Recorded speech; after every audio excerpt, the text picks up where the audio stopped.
तो फिर स्वागत है आपका हमारी नई वीडियो में। तो जैसे कि हमने 4 पॉइंट नंबर आपका क्लियर कर दिया था, आपने पुरानी वीडियो में देख लिया होगा। तो फिर आशा है कि उसमें आपको समझ आया होगा। नहीं भी समझ आया हो तो कमेंट में पूछ लीजिएगा। आज हम आपको प्लानिंग के प्रोसेस से पूरा अज्ञात कराते हैं। अब प्लानिंग का हमारा प्रोसेस हमारा ऐसा होता है। सबसे पहले हम एक ऑब्जेक्टिव को डिसाइड कर लेते हैं कि हमारा क्या ऑब्जेक्टिव रहेगा, हमें ऑर्गेनाइजेशन पे किस चीज़ पे काम करना है, हमें कैसे काम करना है, वो सब। तो हमने डिसाइड कर लिया अपना एक ऑब्जेक्टिव कि हमें इतना ऑब्जेक्टिव हमारा ये है, हमें इस ऑब्जेक्टिव पे काम करना होता है। तो इसके बाद हमारा आता है डेवलपिंग प्रेमिसेस। डेवलपिंग प्रेमिसेस हमारा क्या होता है सर? डेवलपिंग प्रेमिसेस ऐसे कि उसका एक बेस मटेरियल हमें तैयार करना होता है। बेस मटेरियल से ये मत समझ रहे रॉ मटेरियल। बेस मटेरियल हमारा जैसे कि उस ऑब्जेक्टिव को पूरा करने के लिए हमें मशीन्स लगानी पड़ेगी, कारखाने बनाने पड़ेंगे। तो उन सब को डिसाइड करना कहाँ ये काम होगा, कहाँ हमारे ऑब्जेक्टिव्स डन होंगे, तो उसका हमें डिसाइड करना, ये हमारा आता है डेवलपिंग प्रेमिसेस में। तो इसके बाद identifying alternative course. Identifying alternative course में हमारा आता है कि हमने ये तो डिसाइड कर लिया कि कारखाना हमें यहाँ बनाना है, लेकिन अब किस तरीके से हमारे अल्टरनेटिव्स हो सकते हैं, यानी कि हमें कौन सी मशीन्स लेके आनी है, हमारा गोल्स को प्रोवाइड करने में किस चीज़ से आसानी होगी, ये सब चीज़ पता लगाना। फिर जब हम ये चीज़ें पता लगाते हैं, फिर हम उसको एवेल्युएट कर देते हैं हमारे अल्टरनेटिव कोर्सेज को। तो हमने डिसाइड कर लिया हमें कि लेबर चाहिए होंगे, हमें मशीन्स चाहिए होंगी, हमें इस प्रकार की मशीन्स चाहिए होंगी। तो उन सबको डिसाइड करने के बाद हम उन सारी चीज़ों को इवेल्युएट करते हैं, उन अल्टरनेटिव कोर्सेज को इवेल्युएट करते हैं, जिससे द्वारा हमारे ऑब्जेक्टिव को पाने में आसानी हो। सेटिंग ऑब्जेक्टिव, डेवलपिंग प्रेमिसेस हमारा, उसके लिए कारखाने वगैरह डिसाइड करना, मशीन्स वगैरह लाना, अब किस तरीके की मशीन्स लाना, लेबर्स लाना, और कहाँ कहाँ से हमें मिलेगा ये हमें आइडेंटिफाई करना होता है। उसके बाद हमें इन चीज़ों को इवेल्युएट करना होता है, इन सब चीज़ों को जोड़ना होता है। फिर उसके बाद हमें एक सिलेक्टिंग एंड अल्टरनेटिव। अब सिलेक्टिंग एंड अल्टरनेटिव में हमारा कि हमें किस चीज़ से ज़्यादा फायदा हो रहा है। जैसे कि हमने लेबर तो लगा दिए, अब लेबर हमारा 3 शिफ्ट में काम करेंगे, 2 शिफ्ट में काम करेंगे, ये एक ही शिफ्ट में हमारा हो जा रहा है, हमें नाइट शिफ्ट लगानी है, कैसे करना है, अब उन चीज़ में हमें कैसे कैसे फेरबदल करना है, ये सारा हमारी सिलेक्टिंग एंड अल्टरनेटिव में आता है। फिर उसके बाद हमारा आता है implementing the plan. Implementing the plan. अब इम्प्लीमेंटिंग द प्लान से हमारा क्या, अब हमने एक अल्टरनेटिव सिलेक्ट कर लिया कि हमें इस टाइम पे करना है काम, फिर उसके बाद इम्प्लीमेंट करते हैं हम उसी प्लान को। अब चेंजेस लाने पड़ते हैं, चेंजेस लाएंगे तभी जाके हमारा एक अच्छा जो हमारा अचीवमेंट है, ऑब्जेक्टिव है, वो हम पा सकते हैं। तो जिससे कि द्वारा हमें इम्प्लीमेंट करना पड़ता है प्लानिंग को, मैनेजर्स बदले जाते हैं ताकि और अच्छा काम हो, और अच्छे से काम किया जाता है। मशीन्स में वो करना पड़ता है, इजाफा करना पड़ता है, अपनी जो हमारा ह्यूमन एसेट है उसमें ज़्यादा इजाफा करना पड़ता है, जिससे कि हमारा जो प्लान है उसमें इम्प्लीमेंटेशन हो वो अच्छे से हो। फिर उसके बाद जब हमारा इम्प्लीमेंटेशन हो जाता है प्लान को, फिर हम उसको फॉलो अप एक्शन की, जो हमने इम्प्लीमेंट किया उसी एक्शन पे चलना, उसी को अच्छे से फॉलो करना। फिर उसके बाद हमारा जो है ऑब्जेक्टिव वो पूरा हो जाता है। तो याद रखना हमेशा इसका प्रोसेस होगा, ऑब्जेक्टिव डिसाइड करना, जगह डिसाइड करना, क्या क्या चीज़ हमें ज़रूरत है वो डिसाइड करना, अब जो हमारी जो ज़रूरतों को जोड़ना, जोड़ने के बाद हमें सिलेक्टिंग एंड अल्टरनेटिव, यानी कि हमें एक अल्टरनेटिव डिसाइड कर लेना कि हमें इस बेस पे काम करना है, फिर उसके बाद उसको इम्प्लीमेंट करना, चेंजेस लाना, फिर उसके बाद उसी जो हमने इम्प्लीमेंट किया उसी दिशा निर्देश पे चलना, फिर हमें एक अच्छा जो हमारा ऑब्जेक्टिव है वो हमें मिल जाएगा। तो फिर अब आगे हम चलेंगे इसके टाइप्स ऑफ प्लान में, क्या करना है, किसके द्वारा करना है और कब करना है।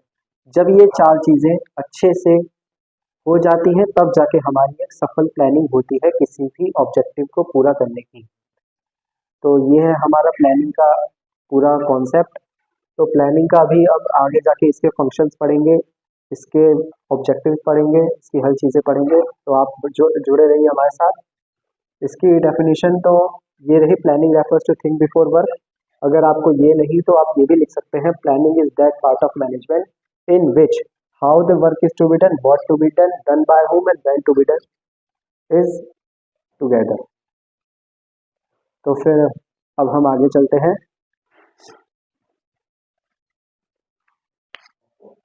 तो अब हमारा जो है इसके टाइप्स ऑफ प्लान हमारे कैसे होते हैं।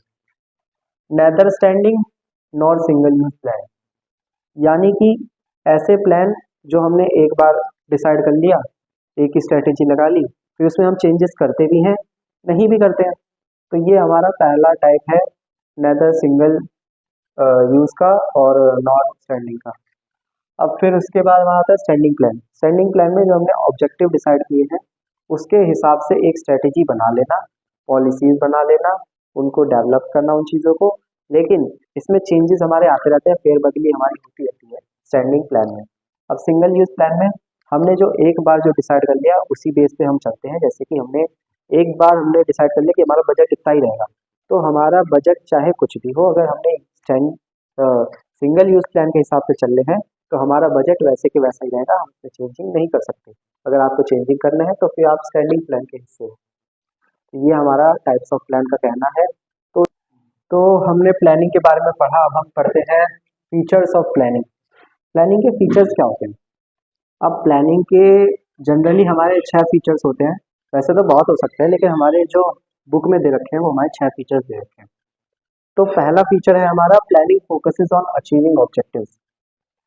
तो अगर एक ऑर्गेनाइजेशन है, एक ऑर्गेनाइजेशन को सेट किया जाता है अलग अलग तरीके के गोल्स के लिए, तो उन गोल्स को पूरा करने के लिए हमारे प्लानिंग होते हैं। उनके ऑब्जेक्टिव्स कैसे अचीव हम कर सकते हैं उसके लिए प्लानिंग होती है। कि मान लो अब जैसे कि आप लोग हो, आप लोग का क्या ऑब्जेक्टिव है, अच्छे मार्क्स लाना। तो उस अच्छे मार्क्स लाने के लिए आप किस तरीके से प्लानिंग बैठाते हैं, अपना टाइम टेबल कैसे करते हैं, तो वो सब भी आपका एक मैनेजमेंट का हिस्सा है कि आपका गोल है अच्छे मार्क्स लाना। आप उसके लिए अपना टाइम मैनेज कर रहे हो, कैसे कर रहे हो, अब इसको कैसे करना है, ये आप प्लानिंग कर रहे हो। तो ये है हमारा प्लानिंग का पहला फीचर। दूसरा है primary function of management.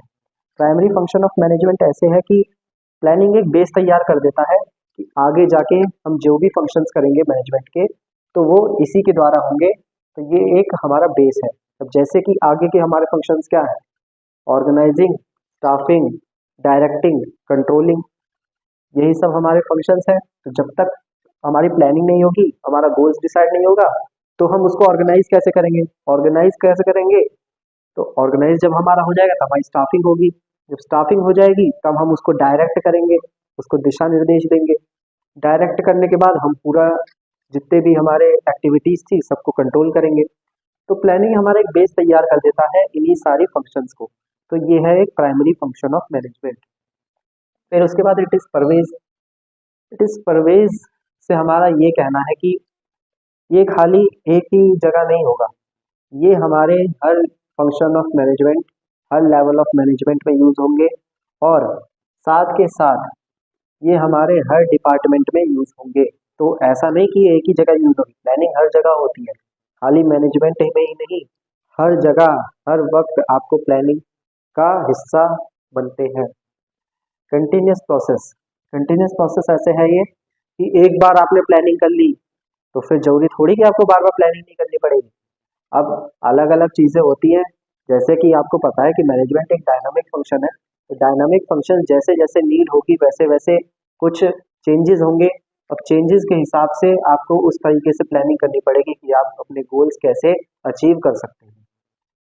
Futuristic futuristic से इसका ये कहना है कि प्लानिंग हमारा जो हम करते हैं, अभी जो हम प्लानिंग कर रहे हैं वो हमारे फ्यूचर में काम आएगा।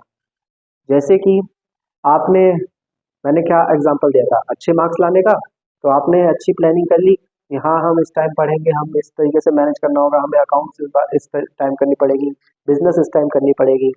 तो जो आप अभी प्लान कर रहे हो उसको आप फ्यूचर में उसको इंटरप्रिटेट करोगे, उसको आप, तो इसके वजह से हमारा ये फ्यूचरिस्टिक है, आपको ये फ्यूचर में बहुत ज़्यादा लाभ देता है। लास्ट हमारा पॉइंट है involve decision making. Involve decision making, जितने भी हमारे डिसीजन होंगे वो सारे प्लानिंग के द्वारा पूरे किए जाते हैं। प्लानिंग नहीं होगी तो फिर आप अच्छे से डिसीजन नहीं ले पाओगे किसी भी चीज़ का। तो अभी आप इस पॉइंट से ये समझ लो कि जितने भी डिसीजन होंगे आपको प्लानिंग के द्वारा ही करने हैं। तो ये हमारा छठा पॉइंट कहता है। तो अभी हम आगे बढ़ते हैं, इसके फीचर्स अभी हमने कर लिए। तो अभी हमने फीचर्स पढ़े, अगला है हमारा टॉपिक इम्पोर्टेंस ऑफ प्लानिंग का। अब प्लानिंग की क्या क्या इंपॉर्टेंस है, प्लानिंग की हमारे बुक में दे रखी है 6 इंपॉर्टेंस। तो अभी हम उन 6 के बारे में बात करते हैं। Provide direction. प्लानिंग एक ऐसा प्रोसेस है जिसमें हमें एक डायरेक्शन मिल जाती है कि how to be work is done, हमें काम को कैसे करना है, इसका हमें दिशा निर्देश मिल जाता है प्लानिंग के द्वारा। दूसरा, रिड्यूस रिस्क। एक अनसर्टेनिटी होती है हमारे काम करने में। अब काम करने में जो हमारी अनसर्टेनिटी होती है उस रिस्क को ये पूरा कर देता है। अनसर्टेनिटी मतलब अनिश्चितता, यानी कि जो भी हम काम कर रहे हैं उसको करने के लिए जितनी भी अनिश्चित कार्य होते हैं, अगर प्लानिंग हमारी अच्छी होगी तो उस वो हमारा रिस्क जो है कम हो जाएगा अनसर्टेनिटी का। तो हमारे ये 2 पॉइंट्स हो गए। तीसरी है reduce wasteful activities. Wasteful activities, overlapping, ये सब चीज़ें हमारी कम हो जाती हैं अगर हमारी प्लानिंग अच्छी हो। ऐसे कि अगर हमारी प्लानिंग अच्छी होगी तो जितना भी हमारा काम जो है वेस्टफुल चीज़ें हो रही हैं, वेस्टफुल एक्टिविटीज़ हो रही हैं हमारे ऑर्गेनाइजेशन में, वो सारी हमारी खत्म हो जाएगी। हमारी जो कॉस्ट ज़्यादा लग रही है चीज़ों को करने में वो भी हमारी कम हो जाएगी अगर हमारी प्लानिंग सही होगी तो। अब प्रोमोट्स इनोवेशन। इनोवेशन कैसे, अब इनोवेशन मतलब कि नए नए आइडियाज़ को खोजना। हमारे प्लानिंग अच्छी होगी तो हमारे नए नए आइडियाज़ आएंगे, कैसे हमें काम करना है, किस तरीके से करना है। इस तो हमारे दिमाग में एक इनोवेटिव आइडियाज़ आएंगे जिसके द्वारा हम अपना काम को सफल तरीके से कर सकते हैं, हमारे ऑब्जेक्टिव्स को अच्छे से पूरा कर सकते हैं। तो ये हमारा इनोवेशन को भी प्रमोट करता है प्लानिंग। अब facilitates decision making. Facilitates decision making यानी कि ये एक ऐसी फैसिलिटी प्रोवाइड कराता है जिससे कि हमारा डिसीजन मेकिंग का जो हमारा स्टेप है वो अच्छे से पूरा हो जाता है प्लानिंग के द्वारा। अब जैसे कि मैंने डिसीजन बनाया कि चलो मैं 5 घंटे पढ़ता था, 6 घंटे पढ़ूंगा। अब 6 घंटे को अच्छे से मैनेज करने के लिए मेरे को प्लानिंग भी तो उसी तरीके से बैठानी पड़ेगी ना, कि मेरे को किस टाइम पे क्या चीज़ मैनेज करनी है। तो यही एक फैसिलिटी प्रोवाइड कराता है हमारे डिसीजन मेकिंग को planning. Establish standard of controlling. Standard of controlling, planning हमारा एक ऐसा स्टैंडर्ड प्रोवाइड कराता है कंट्रोल करने का काम को। अब जैसे कि किसी भी काम को हमें कैसे कंट्रोल करना है, प्लानिंग हमें ये बताता है। हम मैंने क्या बताया था, how to be work is done, whom to be whom by the work is done, और व्हाट टू बी डन, और व्हेन टू बी डन। जब हमें पता है ये चारों चीज़ें तो हमें कंट्रोल रहेगा अपने काम को लेके। तो उस काम को जब हमें कंट्रोल रहेगा तो हमारा अचीव जो होंगे गोल्स वो अच्छे से हो पाएंगे। तो इसके वजह से हमारा प्लानिंग, तो हमारी इम्पोर्टेंस खत्म हो गई है। अब आगे जाते हैं हम लिमिटेशन। अब इसकी लिमिटेशन क्या होती है, अब देखो हमें बुराई निकालनी है तो हम किसी भी चीज़ से बुराई निकाल सकते हैं। अब जितना हम बुराई निकाल जाएंगे उतनी बुराई निकलती जाएगी। तो वही प्लानिंग की भी कुछ लिमिटेशंस आए। तो प्लानिंग की हमारी पहली लिमिटेशन है रिगिडिटी। रिगिडिटी अब ऐसे हो जाती है कि एक बार हमने प्लान बना दिया, हमने एक डिसीजन ले लिया, तो मैनेजर्स का क्या होता है वो बार बार उस डिसीजन को चेंज नहीं करना चाहते, उसी काम को बार बार करना चाहते हैं। तो एक रिगिडिटी बन जाती है कि उसी काम को हमें बार बार करना है, उसमें चेंजेस नहीं लाने, जबकि चेंजेस हमारे होने चाहिए। इन्वायरमेंट में हमारा चेंजेस का एक बहुत बड़ा महत्व है। तो अगर हमने एक बार प्लानिंग कर दी तो इसका मतलब ये नहीं कि हमें उसमें चेंजेस नहीं लाने पड़ेंगे। प्लानिंग एक हमारा डायनामिक फंक्शन है, तो जिसके द्वारा कि अगर हमारे चेंजेस नहीं आएंगे तो हमारी एक रिगिडिटी बन जाएगी। तो ये था हमारा पहला पॉइंट। दूसरा, नॉट वर्किंग डायनामिक एनवायरनमेंट। अब जैसे कि मैंने बताया, मैनेजर्स हमारा एक बार डिसीजन जो हमारा बन गया उसमें हमें वो चेंजेस नहीं लाते। तो जब चेंजेस नहीं लाते हो तो हमारा एक बिजनेस जो है डायनामिक एनवायरनमेंट है, उसमें चेंजेस लाने पड़ते हैं, टेक्निक्स के हिसाब से अपने आप को बदलना पड़ता है। जैसे जैसे नई चीज़ें आती हैं उसी हिसाब में हमें खुद को अडॉप्ट करना पड़ता है। तो जिसके द्वारा अगर हमारे प्लानिंग में चेंजेस नहीं आएंगे तो ये एक हमारा डायनामिक फंक्शन में काम नहीं करेगा। तो हमें चेंजेस लाने पड़ते हैं अपनी प्लानिंग में, जो कि आजकल नहीं लाए जाते हैं मैनेजर्स के द्वारा, जिसके द्वारा हमारे डायनामिक एनवायरनमेंट पे फर्क पड़ता है। डायनामिक एनवायरनमेंट में ये काम नहीं करता। तो ये था हमारा सेकंड पॉइंट, रिड्यूसेस क्रिएटिविटी।